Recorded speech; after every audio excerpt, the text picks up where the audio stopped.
Kerjaku wahlul 'uqdatam min lisani tanawwur mana-mana simpul lidahku yafqahu qawli supaya paham kata-kataku. Bismillahirrahmanirrahim. Syafaqatut tajiri ala dini. La yanbaghi lit-tajiri an yashghalahu ma'ashuhu 'an ma'adihi fayakunu 'umruhu da'i'an wa safaqatuhu khasirah. وما يفوته من الربح في الآخرة لا يفي به ما ينال في الدنيا فيكون ممن اشترى الحياة الدنيا بالآخرة بل العاقل ينبغي أن يشفق على نفسه شفقة التاجر على دينه.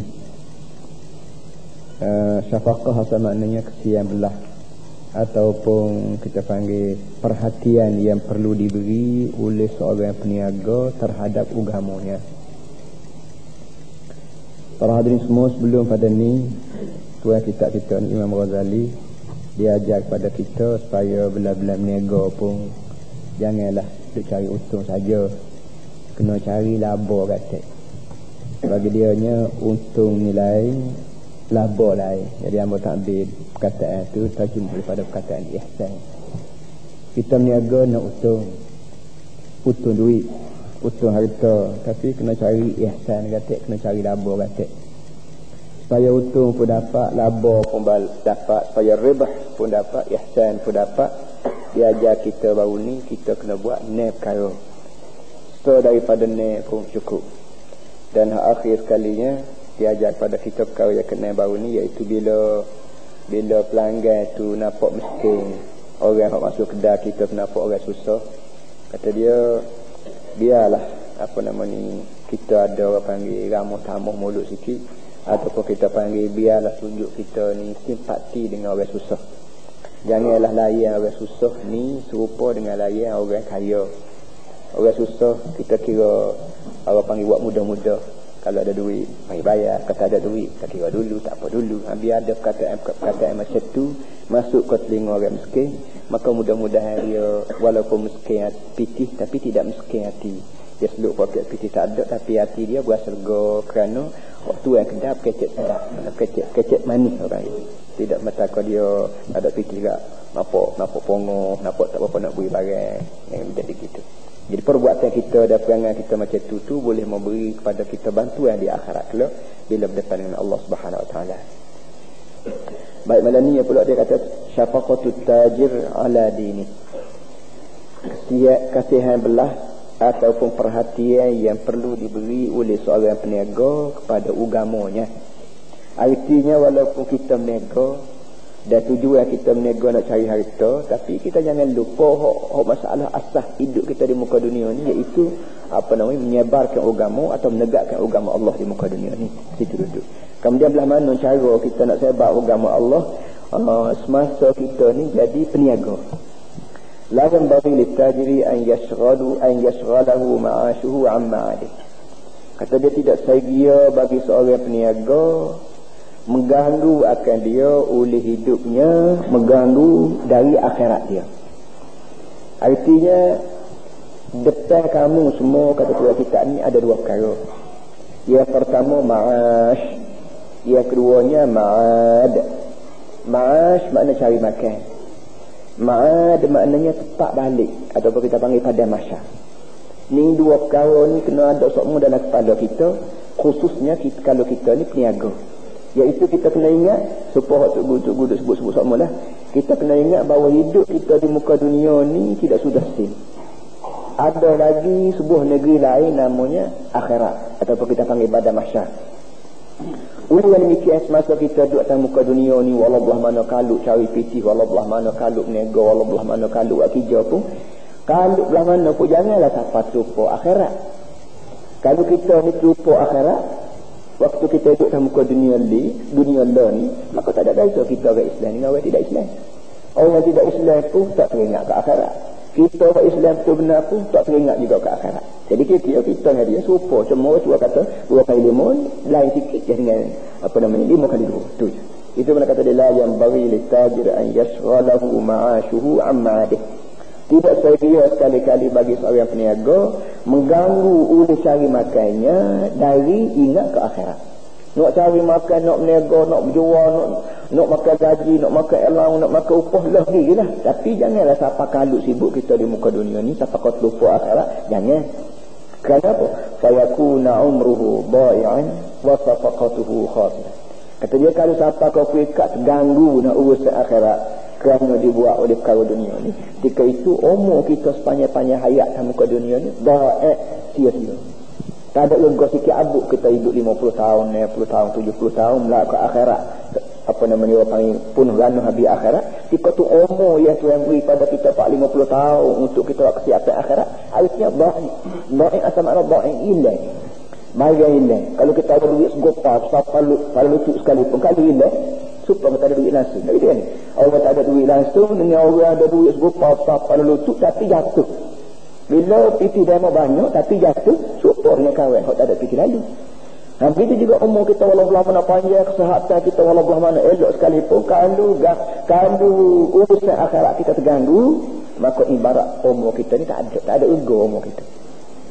Wa qatatuhu khatirah. Selain daripada umur kita dikira bila tak ada ego, maka kira cara kita jual beli kita pun khasirah, rugi. Kita jual berapa kedai berapa butik gudang, berapa butik company, berapa banyak mana modal. Tapi kalau melarat kau teringat ke akhirat, yang menyebabkan bila lupa ke akhirat ke urusan dunia pun kita buat pandai-pandai kita, maka walau bagaimana banyak utuh sekalipun, hanya utuh kira atas kertas. Akhirat kelak dengan sebab kita buat benda yang memunah ke akhirat, maka keuntungan kita di muka dunia begitu banyak, dikira tak ada, dikira rugi juga mana. Karenanya pada sebut sama, untung rugi dalam kepala kita orang Islam ni tak serupa dengan kiraan untung rugi dalam kepala orang yang tidak Islam. Orang Islam dia kira untung baik, rugi baik, dia kira pas ke akhirat. Kalau kira untung rugi kat dunia je, akhirat belah mana rugi ke untung kita tak ada. Tak ada pada sikit abuk kerana kita nak balik ni. Macam tu duduk. Itu makna kata dia, umur dia kira hilang. Dan kira cara dia sepakah, maknanya kira cara ataupun urusan perniagaan dia kira rugi walaupun untung lagi. Wa ma yaqutuhu min ar-ribhi fil akhirati la yafi bihi ma yanalu fid dunya. Dia tambah lagi sepatah lagi. Dan tuan-tuan semua kena ingat, sebanyak mana benda yang hilang, yakut mana lupu, sebanyak mana perkara yang hilang, apa dia hilang, iaitu laba untuk akhirat, tak dapat dikambuh, tak dapat di-cover, tak dapat dikambuh oleh harta yang kita dapat di dunia. Walau belah mana harta kita dapat di muka dunia ni, tapi nak melarat kau di akhirat kalau tak pakai kerja pitih ni, maka walau belah mana banyak sekalipun tak boleh nak kambuh dengan kerugian kita di akhirat kelak. Katakanlah kita utuh 1 juta saja, 2 juta saja, orang company besar-besar, orang pandai-pandai menego tu memang juta sehari. Kalau kita baca lah surat khabar hari 2 baru ni, ada orang rugi 1000 juta sehari. Tu hak pasal rugi. Kerana sehari 2 dia jatuh, maka ada orang rugi 1000 juta sehari. Ya kita tak fikir 1000 juta ni boleh manusia rugi atas orang-orang. Baiklah, kata dia kalau awak utang 1000 juta sehari, tapi boleh kau kambuh hak kerugian di akhirat tu. Tak ada duit atas muka dunia ni yang boleh kambuh, yang boleh timbang apa namanya kekurangan di akhirat. Oleh yang demikian, oleh kerana tak ada benda atas muka dunia yang boleh timbang kekurangan di akhirat, maka walaupun mana banyak untung kamu di muka dunia ni, kamu kena kira tak ada untung sekiranya akhiratmu punah jana. Itu kena bubuh dalam kepala. Ini ajaran Islam. Ajaran sosialis dia tak ajar lagu ni. Ajaran demokrasi dia tak ajar sebut lagu ni. Ajaran komuniko, ajaran bergapo, kau panggil ajaran bergapo dalam muka dunia. Teori tu teori ni, walaupun mana banyak teori di muka dunia ni, dia cikgu dia, tuk guru dia, lecturer dia tak ajar dalam lagu ni. Kata wali Islam ajar. Iaitu bila dibanding keuntungan dunia, dibanding dengan kerugian akhirat, maka untunglah mana besar di dunia ni tak dapat nak kambuh kerugian di akhirat. Supaya kita kata atas muka dunia, kalau kita jual gula rugi, kita rugi hak bahagian gula. Tapi kadang-kadang tak apalah, kita boleh kambuh dengan keuntungan biskut. Biskut kita jual mahal, gula kita kira murah, tak apa kata dia. Kenapa? Kita boleh kambuh dengan untung gotu, untung coklat, untung biskut, untung barang roncik, untung gotu ni. Kira-kiranya hak rugi ni dapat dikambuh di sini. Adakah teori ni boleh dibawa sampai ke akhirat? Sebanyak mana untung di sini, tak apa, walaupun rugi di akhirat. Kenapa? Kerana kita boleh kambuh. Kita boleh kambuh dengan untung ni. Kata tak ada. Tak usah fikir nak kamu kerugian akhirat dengan keuntungan dunia. Kerana walaupun mana banyak pun keuntungan dunia, hakikatnya sikit berbanding dengan akhirat. Kita dengar gini sudahlah. Nabi kata subhanallah sepatah. Nak tahu besar kecil urusan akhirat ni, subhanallah sepatah ni kalau kita baca yamlaul mizan, pahala dia penuh liti cepek. Tapi kalau tambah lagi walhamdulillah, subhanallah walhamdulillah, patut yamla'u ma baina as-sama'i wal ard, dia akan penuh liti sampai teratuk ke langit. Pahala tu rapat ke langit. Adakah kita dengar orang mega utuh dia punya piti banyak rapat ke langit? Tak ada. Walaupun mana kaya kan muka dunia, carilah orang kaya di muka dunia. Siapa dia kita kata jam hari tu orang panggil gajah Hyderabad. Lo ni bakal dia roket flow ke berapa orang Amerika Mesir kaya. Walaupun mana kaya roket flow pun sahan dia piti himmah dia tak dapat pakai langit. Tapi ajaran Islam ada benda yang kalau kita buat tak nanti belah mana dia dapat pakai langit dia pahala. Itu subhanallah walhamdulillah. Itu tak masuk lagi la ilaha illallah. Kalau kita subhanallah alhamdulillah wa la ilaha illallah tak lagi, maka tidak ada benda yang boleh tanding yang perkataan la ilaha illallah. Tahu alhamdulillah subhanallah alhamdulillah tu pun dapat langit dia. Jadi benda-benda gitu tak ada kau boleh nak timar dengan keuntungan di dunia walau bagaimana banyak pun jawabnya tak boleh. Itu kata tulisan demikian.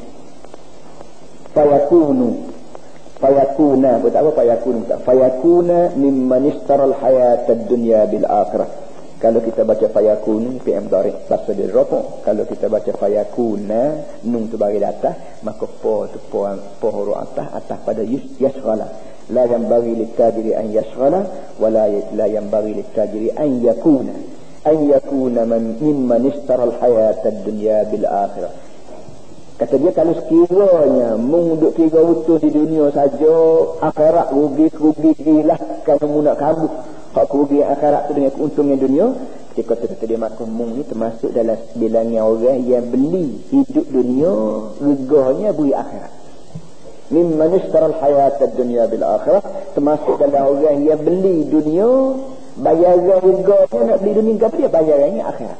Arti dunia kita ambil kita, akhirat hak dia patut boleh kita tu kita beri ke orang untuk dapat dunia. Enggak, kalau keadaan macam ni manalah kita boleh terima. Itu mana kata dia. Sekiranya apa dia? Sekiranya kerja kita di muka dunia ni, perniagaan kita di muka dunia ni mengganggu urusan akhirat kita. Kalau berapa terganggu urusan akhirat, perniaga runcit, kau perniaga ubi, kau perniaga berapa kata dia, ni kerja lagu ni walaupun nampak dia utuh, hakikatnya rugi. Bal'aqilu yang bagi an yusfiqa ala nafsih. Oleh itu kata dia, bagi orang yang ada akal dia kena buat kesian ke tubuh dia sendiri. Tadi dia ajar kita supaya kita kesian ke agama kita. Bagaimana kita kesian ke anak, kita ambil anak dukung, anak kelek, anak sapu-sapu buang debu, ke berapa semut-semut gatal kutip buang habis, tanda kita kesian ke anak kita. Begitulah kewajipan kita kena kesian ke agama. Apa benda yang dikira berdebu, agama kita nampak berdebu, agama kita nampak berkudi, agama kita nampak bergoreh kan? Sepatutnya kita beri perhatian penuh. Itu law ni dia kecil lagi. Dia kata usahkan masalah agama tu mungkin ambil tahu, masalah tubuhmu sendiri tu mungkin kesian ke dia. Kerana bila membuat bayar salah, alsimu dedah tubuhmu tu ke dalam hati dia aku. Tubuh yang begini comel, yang begini sahab, muka yang begini cantik berkilat tiba-tiba nak ditangguh depan pintu neraka. Tak cerdik kau tak cerdik mu kata dia. Mu ni kesian ke tubuh kau tak kesian ke tubuh. Terang nampak mu tidak kesian ke tubuhmu sendiri. Kerana apa? Kerana kerja mu ni tak mengganggu akhirat. Bila akhirat mu terganggu, maka arti serupalah mu bila tangguh muka mu dekat pintu api neraka. Kelebihan kita mengaji fiqh melalui kitab Ihya Ulumuddin ni, kelebihan dia hak tu lah. Kalau kita mengaji fiqh, hak fiqh semati dia tak ada sebut pun. Kalau fiqh orang panggil fiqh semati tak capung nak tahu sikit abu, dia hanya ayat halal. Hak ni halal, hak ni haram, hak ni wajib, hak ni makruh, hak ni gapo. Halal, haram, sunat, makruh ni buaya perkara luar. Tak ada sikit abu didikkan jiwa. Sedangkan hak luar ni molek tak molek luar ni bergantung di atas jiwa kita. Dia jiwa kita ni tidak boleh jadi molek ni kedua fiqh. Dia jiwa ni molek ni kedua tasawuf. Ataupun dalam Arab, dalam Quran ni yuzakki tazkiyatun nafsi. Wallazi ba'atha fil ummiyin rasulan minhum yatlu 'alaihim ayati wa yuzakkihim. Tugas Nabi ini mengajar Quran dan tulisan Nabi juga yuzakki, membersihkan jiwa manusia. Jadi kalau kita mengaji fiqh saja, tidak campur tasawuf, maka arti kita ni duk sibuk cakap bahagian luar saja, halal haram saja, tapi jiwa kita suci tak suci, berkarat tak berkarat, kita ambil dulu. Jadi oleh yang demikian, fiqh pun kena belajar, tasawuf pun kena mengajar, syariat pun kena belajar, orang tua panggil hakikat pun kena belajar. Dan kita duk baca lah ni, dia campur kedua, dia combine, duk panggil dia apa, dia campur kedua sekali, fiqh dan tasawuf. Sebab tu dia duk mengaji, dia duk ajar hak fiqh, bila fiqh tu dia selit sikit hak akhirat, hak berapa. Fiqh dia tidak sebut hak akhirat, dia sebut hak muamalah dunia. Balil aqilu yang bari an yusfiqa ala nafsi. Oleh itu segianya kepada orang yang ada akal, dia kena kesian ke agama ni, dia kena kesian ke tubuh dia. Akal, orang yang ada akal. Akal ni apa? Oh, kita Melayu panggil akal lah. Asal budak tak ada akal lah. Lagi dia. Akal ni aqala yaqil, asal makna ikat. Orang ada akal, arti orang ada tali pengikat. Orang tak ada akal, arti orang cabut tali hidung, tak ada pengikat apa. Nyo. Bila betul-betul lembu kubah, hak cabut, hak tak ada tali hidung. Orang yang ada akal, arti kalau kira lembu ada tali. Nah, gitu duduk. Oleh yang demikian, kalau mu ni bahasa jenis orang ada akal, arti kalau mu ni ada bahasa tali, kalau mu ni bahasa jenis makhluk ada tali, mu kena kesian ke tubuh musuh. Kenapa? Kerana orang lembu ada tali ni, lembu yang terkawal daripada masuk pagar orang. Lembu belah mana buah, beri belah mana ganas sekalipun, gapo bukan kita tambak, dia tambak tepi semau orang pun tak apa. Kenapa? Kerana kita ukur tu. Tali panjang ni, apa ni tanah luas ni, tali panjang ni cukup dah untuk beri kita berapa kita makan rumput situ. Walau tambah jap pagi gelap apa semua orang tak terganggu kerana ada tali. Begitu juga orang yang ada tali. Gapo dia tali dia? Akal dia. Bila orang tu ada akal, dah sangat boleh berlaku akal sikit orang. Tapi setengah orang tu guna akal, setengah orang tak guna akal. Supaya juga setengah lembu tu ada tali, tapi tu dia lekak bubus tekuk. Sebab tu yang lepas. Jadi dia yang lepas tu dia lekak bubus tekuk. Ada tali tapi dia tali tekuk, orang panggil tali tidak guna. Bila tali tidak guna gak pagar orang, semau orang gak masuk belakang dalam dia lekat tekuk. Jadi tali nak suruh pakai tiga, jangan dia lekat tekuk, bukan kita kena tambah di nyacek. Begitu juga akal lawan ni ibarat tali. Kalau tali, ujung tali tak ada iman, tak ada kerja juga. Tak ada agama bang. Akal ni makna cerdik. Tapi kita kena tambah. Akal kita kecerdik, kita tu dengan nyata. Dapat dengan nyata, agama. Orang putih kat panasan. Orang ada akal. Orang Jepun kat panasan. Orang ada akal. Orang Amerika, orang Jepun, orang berapa orang tak ada agama, semua orang ada akal belakang. Orang komunis Rusia baik, Peking baik, semuanya orang sidik-sidik belakang. Artinya orang ada akal dan belakang. Tetapi ujung tak ada nyata. Nyata itu arti maknanya dia bergerak, dia mikir dengan tak ada sebagai asas. Pak jam kisah. Asas yang dikandaki oleh Allah Ta'ala ialah agama. Mu nak mikir secara mana mikir, tapi berasas pada agama aku. Hak ni halal, hak ni haram. Dalam halal ni mu fikirlah berapa pun, haram mu berapa pun. Itu balas jadi kita. Sepuluh buku bawah belah mana panjang, belah mana tali sekalipun kat panjang tali, kalau tak ada nyacah mungkin tak ada kita. Masuk pagar orang super.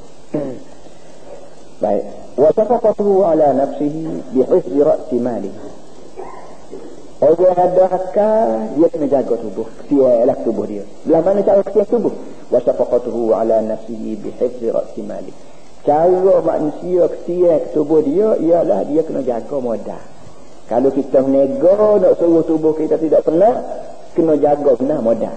Jangan siapa kau utuh kau tak ada modal kau habis, tengah garu pada lah, kita tengah bayar hotel lah. Kata dia, cara kita nak jaga tubuh kita supaya jangan punuh tubuh, modal perniagaan kita kena jaga. Kemudian modal kita ni apa dia? Modal ni bukan modal pitih. Wa ra'su malihi dinuhu wa tijaratuhu fi. Modal dalam perniagaan orang Islam ni ialah din, agama. Kalau modal pitih mah tu boleh buat belakang. Orang Islam buat modal dengan pitih mah, orang kafir pun modal dengan pitih mah juga. Supo garu tak dia. Nak suruh tak serupa, nak suruh tak serupa orang Islam dengan orang tidak Islam dari segi modal. Kita pitih mah pun kita modal juga, tapi tambah sekali lagi sebagai modal juga bagi perniagaan agama Islam ialah din. Di maknanya peraturan-peraturan yang Allah Ta'ala sebut dalam Quran adalah hadis. Bila mu sebagai seorang penjual, belah mana hak agama no. Mu sebagai seorang tuan kedai, belah mana hak agama no. Mu sebagai seorang pekedar, belah mana mu nak layan orang mari kedai, belah mana. Semua ni orang panggil modal bagi kita orang Islam. Dan modal ni lah panggil din, orang panggil agama. Jadi agama ni sebab sebut semua lah. Agama ni bukan sembahyang bank itu. Semaya bank agama, kita semaya bank. Bila kita buka kedai ada agama dalam masa buka kedai. Bila kita bini beranu ada agama cara bini beranu. Bila kita mentadbir negeri ada agama cara mentadbir negeri. Ini merupakan asas dan modal hidup kita orang Islam dalam menghadapi cabaran hidup. Baik. Sekarang lagu mana? Wa inna ma tatimmu syafaqatuhu ala dinihi bi mura'ati sab'ati umur. Kata dia akan jadi sepenuh kasihan belah dia di atas agama dia kerana dia setelah dia jaga 7 kali. Kalau seorang meniaga diminta jaga tubuh supaya jangan penat sangat. Belah mana jaga tubuh? Iaitu kena jaga modal. Gapo dia jaga modal? Dia kata dia kena jaga 7 kali. 7 perkara ni kena jaga molek, barulah modal kita terjamin. Pertama sekali husnul niyyati fi ibtida'i tijarati.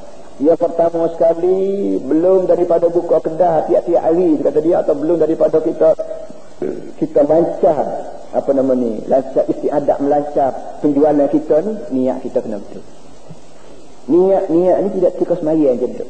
Bahkan waktu buka kedai, waktu kita nak menego mulut itak, nak menego baik pun menego nasi lemak sepuyuk ke ataupun menego kacang putih sebukuh ke, mesti ada husnul niat. Niat yang baik. Bila mana niat yang baik?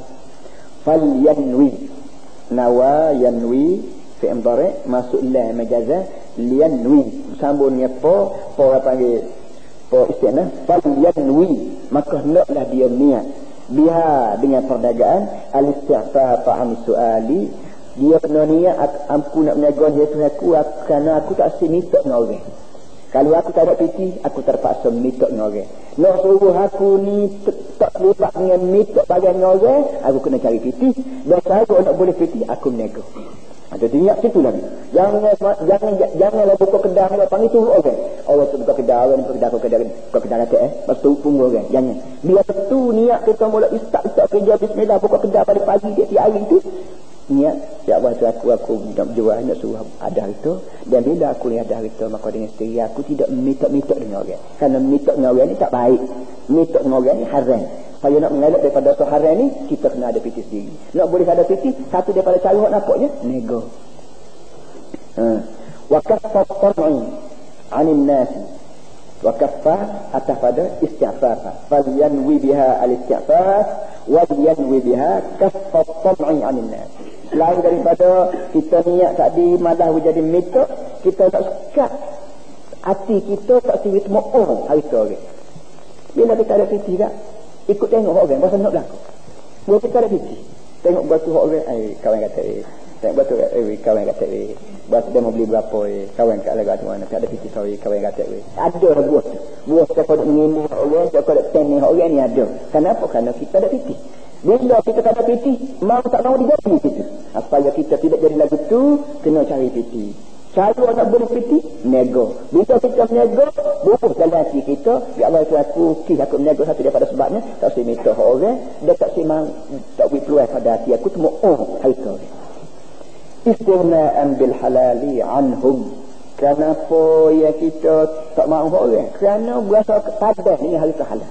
Istirna'an bil halali, kerana berasa padah dengan hari tu halal. Ya kita minta orang, ya kita duk tanya orang ni kerana hak halal tak ada. Mungkin kita tak ada sekarang. Tapi bila harus halal ada depan kita, umumnya tak mari dia berasa nak orang. Jadi hidup kita di muka dunia ni dalam banyak-banyak doa Nabi doa ajarnya, Allahumma aghnini bihalalika an haramika waqfini bifadlika amman siwaka. Allahumma aghnini bihalalika an haramika. Tuhan aku nak minta mu biar aku ni berasa cukup dengan harta halal, walaupun harta haram ni ada. Hak halal pun ada, hak haram pun ada. Setengah orang tak kira halal, tak kira haram, tak boleh kerja, sudahlah. Tuhan aku nak minta padamu, biarlah mengkikis tubik daripada hati tu aku perasaan nak ke harta haram. biarlah aku ni biasa padat ni hari terhalal. Boleh 10 hari sehari, alhamdulillah. Boleh 2 hari sehari, alhamdulillah. Janganlah 10 hari sehari boleh, tapi nak boleh 20 lagu mana nak boleh lagu mana? Kita makan reba, makan bunga apa semua sekali. Itu yang aku minta ni. Jangan jadi kita. Itu mana kata dia, bapa ya kita kena niat molek dengan niaga istighna'an bil halal. Kerana nak suruh berasa padat dengan harta halal anhu daripada temu harta benda duduk di tanah orang. Tidak berasa nak ketek, tidak berasa nak tipu, tidak berasa nak sambung harta orang dak. Tebang pulih nak ketek dengan sambung pun harta haram. Bila harta haram jadi gapo di akhirat kelak. Sebab jadi dekat dunia. Boleh makan, boleh gapo akhirat kelak, boleh kau orang juga. Sudahlah barang tu boleh kau orang balik. Hak kita ni pun Tuhan keparak. Bayar habis harta orang. Habis dikiminya. Wasi'anatan bima yaksibuhu 'ala ad-din. Selain daripada kita niaga dengan tujuan nak istighna bil halal, nak suruh berasa pada dengan duit halal, wasi'anatan, dan juga untuk membuat pertolongan bima yaksibuhu dengan duit yang kita cari, isti'anah ala din, untuk mengamalkan agama. Kita niat itu aku niaga ni selain daripada tak usah makan duit tak baik, aku nak suruh bila boleh fitiga aku nak buat benda agama kata. Kalau bunyi kata ada orang ada mati gapo aku nak pergi melawat buat pergi 2 riyal. Nak boleh kedua riyal buat pergi melawat pak orang mati ni cari mana kalau aku tak nego. Kalau bunyi khabar kata ada susah kita bini aku nak sedekah 2 riyal. Nak boleh kedua riyal lagu mana Tuhan kalau aku tak nego. Jadi kita bubuh oleh hati kita niat pertamanya malah jadi kita ni minta harta ni. Yang keduanya niat sebanyak mana harta boleh halal ni aku nak buat benda orang panggil agama aja. Orang panggil derma, orang panggil tudung, orang panggil gapo macam ni. 2. وقياما بكفاية العيال ليكون من جملة المجاهدين به. Yang ketiganya untuk waqiyaman, untuk qiyam sama makna bangun caca. Untuk bangun bikifayat al-iyali, untuk menjaga anak buah. Bangun duk caca hari ni buat kerja lah. Bila kita buat kerja sekarang dengan sungguh, biasanya orang tidak buat belah duduk. Orang pakai fikir bangun caca. Jadi sebagaimana kita bertanggungjawab jaga anak bini, maka ibarat kita bangun caca semua duduk rumah duduk caca, duduk turun tanah, duduk caca, nak royak kita ni buat kerja sungguh. Jadi kesimpulannya kita niaga sebabnya 3 perkara kena ingat. Yang pertama malah menjadi minta harta orang. Yang kedua tujuannya nak buat akhirat. Yang ketiga kita dah boleh putus enggak. Yang ketiganya nak jaga anak buah kita supaya anak buah kita tidak gaya apa tidak berapa orang makan koksi orang panggil putus perut. Jangan. Nak suruh anak bini aku boleh makan pada-padanya aku. Kalau aku tak ada harta kat anak bini aku pergi petak dari yang orang kau naik macam orang ke berapa dan ini orang panggil tanda aku tidak tanggungjawab jaga anak. Nanti kalau tu berbusuk semua dalam kepala kita, berbusuk semua dalam hati kita, insya-Allah perniagaan kita walaupun mana banyak modal dan kendali kita pun, insya-Allah kita panggil tidak sesak haluan. Tidak sesak pucuk panggil. Kaya belah mana pun kita tidak tinggal semaya. Kaya belah mana pun orang panggil kita tidak lupa pada fakir miskin. Kaya belah mana pun kita tidak wakil nak harta ni cara harta haram. Tak ada.